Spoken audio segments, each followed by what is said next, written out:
YouTube channel monetization করতে হলে আপনাকে মানতে হবে ৬টি নিয়ম। তো ৬টি নিয়ম কি, কি? চলুন দেখে আসা যাক। এই ৬টি নিয়ম যদি আপনারা না মানেন তাহলে কিন্তু আপনারা YouTube এ কোনোভাবেই মনিটাইজেশন পাবেন না। তো অবশ্যই ভিডিওটি ফুল দেখবেন। আপনারা যদি নতুন ইউটিউবার হয়ে থাকেন সেক্ষেত্রে কিন্তু ভিডিওটি আপনাদের অনেক কাজে আসবে। তো এখানে কি, কি নিয়ম আমাদের মেনে ভিডিওগুলো আপলোড দিতে হবে কিংবা কি, কি নিয়ম মেনে আমাদের ইউটিউবিং শুরু করতে হবে সেটা নিয়েই কিন্তু আজকের ভিডিও। তো চলুন ভিডিওটি শুরু করা যাক। তো YouTube এ কিন্তু এখন নতুন, নতুন অনেক পলিসি এড হচ্ছে।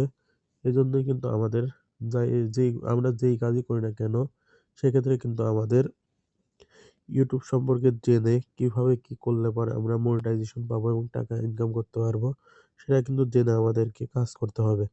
তো ধরনের স্পাম ডিটেক্টেড ভিডিও ছাড়ি সেক্ষেত্রে কিন্তু আমাদের কোনোভাবে YouTube মনিটাইজেশন দেবে না।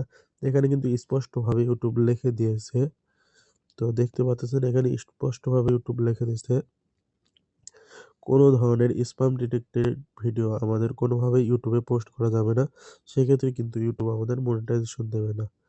তো এখানে আপনারা দেখতে পারতেছেন spam deceptive practice and scam policies যেকোনো ধরনের জুয়া, যেকোনো ধরনের ধরেন প যেকোনো ধরনের জুয়া, স্ক্যাম যদি আমরা আমাদের YouTube চ্যানেলে করে থাকি সেক্ষেত্রে কিন্তু আমাদের YouTube চ্যানেলটিকে ওরা পরবর্তীতেও ডিসেবল করে দিতে পারে।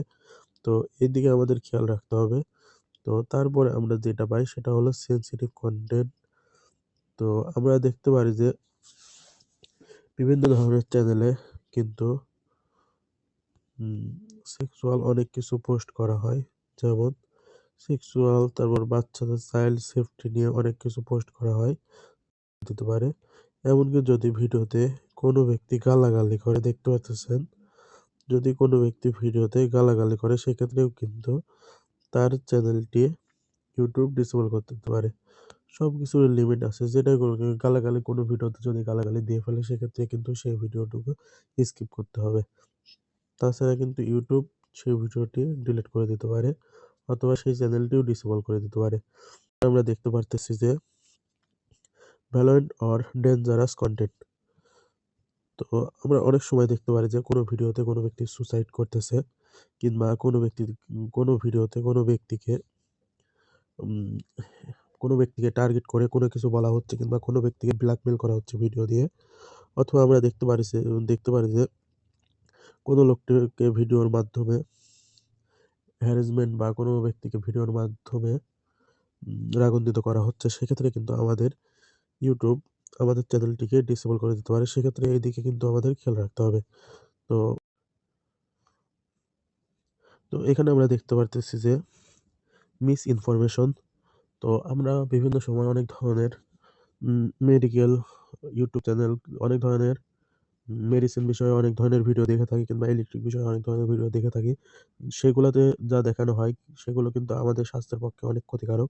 তো এই ধরনের কনটেন্ট বানানো যাবে না। তো এখানে আমরা দেখতে পারতেছি যে মিসইনফরমেশন, মেডিকেল মিসইনফরমেশন পলিসি। তো এখানে কি এরা বোঝাতে চেয়েছে যে যদি আমরা কোনো মেডিসিন বিষয়ে ভিডিও বানাই সেক্ষেত্রে কিন্তু আমাদের 100% সিওর হয়ে কিন্তু এমবিবিএস ডাক্তারের সাক্ষাৎকারে কিন্তু ভিডিওটি বানাতে হবে। তা না হলে কিন্তু YouTube আমাদের পলিসি দিয়ে দিবে কিংবা আমাদের চ্যানেলটিও ডিসেবল করে দিতে পারে। এডুকেশনাল রিকমান্ডারি। তো আমরা যদি কোনো পড়ালেখা কিংবা আমাদের পড়াশোনা কিংবা আমাদের দৈনন্দিন জীবনে যেকোনো বাস্তব জীবনের পড়াশোনা নিয়ে যদি কোনো ভিডিও বানাই সেক্ষেত্রে কিন্তু আমাদের কমিউনিটি গাইডলাইন আসতে পারে। এমনকি আমাদের চ্যানেলটিও ডিসেবল করে দিতেও পারে। তো এক্ষেত্রে আমাদের অবশ্যই খেয়াল রাখতে হবে এডুকেশনাল পারপাসে যদি আমরা কোনো ভিডিও বানাই সেক্ষেত্রে আমাদের সাবধানতা অবলম্বন করতে হবে। তো আজকের ভিডিওটি এ পর্যন্তই। আশা করি ভিডিওটি ভালো লাগছে। ৬ টি পয়েন্ট আপনাদের মাঝে জানিয়ে দিলাম। ভিডিওটি ভালো লাগলে অবশ্যই লাইক, কমেন্ট, শেয়ার করে পাশে থাকবেন। আসসালামু আলাইকুম।